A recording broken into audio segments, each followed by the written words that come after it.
Presented by Divana Music Paro. Recording by Planet Music. बोला बोला छठी मैया की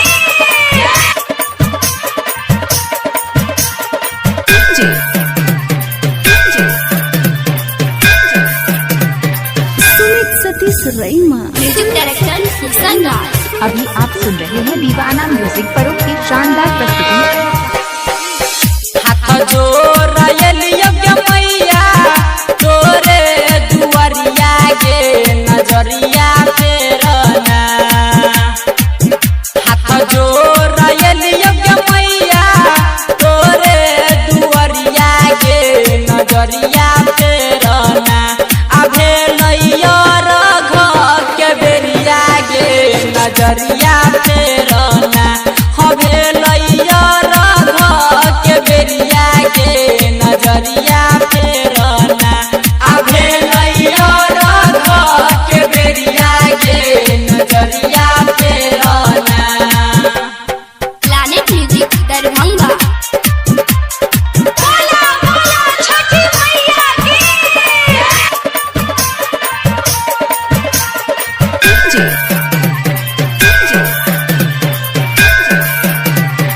सुमित सतीश रईमा। सुमित सतीश रईमा। अभी आप सुन रहे हैं दीवाना म्यूजिक परो की शानदार प्रस्तुति। जोरे जोरे सुपवा गे मैया जोरे नारिया लबागे दुआरिया ले लियो ना।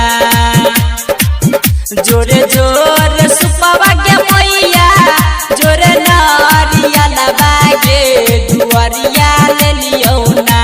गे मैया जोर चढ़ लियो कोसिया गे दुआरिया ले लियो ना। हवे लैया रघ के बेरिया गे नजरिया फेरना। अभे लैया रघ के बेरिया गे नजरिया फेरना। Planet music Darbhanga. बोला बोला छठी मैया की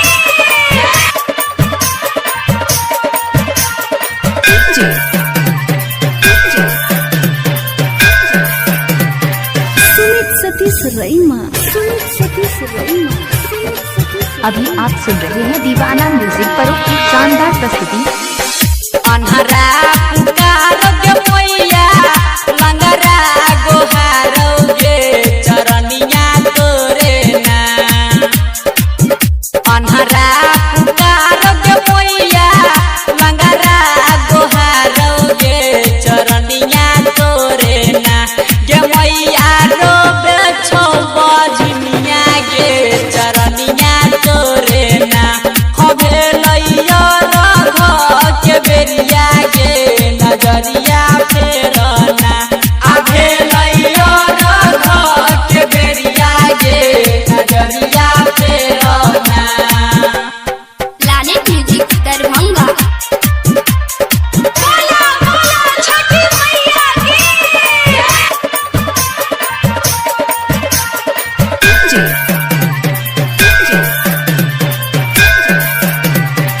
सुमित सतीश रईमा। सुमित सतीश रईमा। सुमित सतीश रईमा।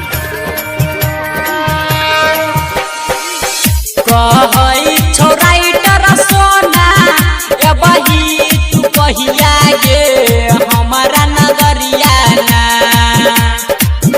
कहै छौ किशन सुमन ए बही तू कहिया गे हमारा नगरिया ना। रमन जी यादव गावे भजनिया गे नजरिया फेरना। हवे लैया रघ के बेरिया गे नजरिया फेरना।